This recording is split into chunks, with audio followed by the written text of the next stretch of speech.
নমস্কার বন্ধুরা, কল্পনার কিচেন আপনাদের সবাইকে স্বাগত। আজকের রেসিপি পেঁপের নাড়ু। পেঁপের নাড়ু বানানোর জন্য পেঁপেগুলোকে কুচিয়ে সেদ্ধ করে নিয়েছি। অন্যদিকে কড়াই গরম করে নিয়েছি, এতে 1 বাটি চিনি দেব।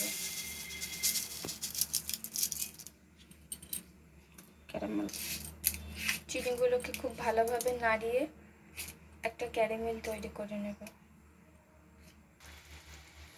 এবার এর মধ্যে এলাচ আর দারচিনি দিয়ে দেব।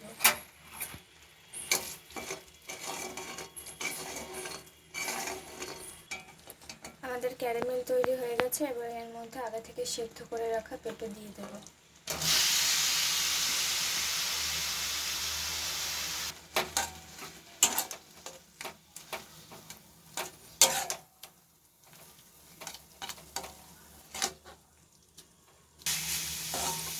আমাদের পেঁপের পুরটা তৈরি হয়ে গেছে, এবার নামিয়ে নেব।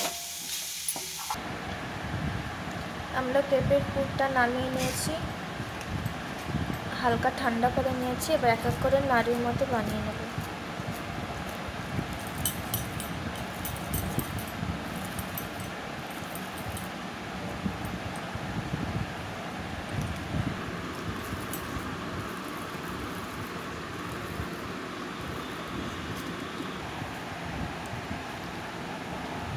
আমাদের সব কটা নাড়ু তৈরি হয়ে গেছে। আপনারাও বাড়িতে বানাবেন আর জানাবেন কেমন হয়েছে। আর আমাদের রেসিপিটা ভালো লেগে থাকলে লাইক, শেয়ার আর সাবস্ক্রাইব করবেন।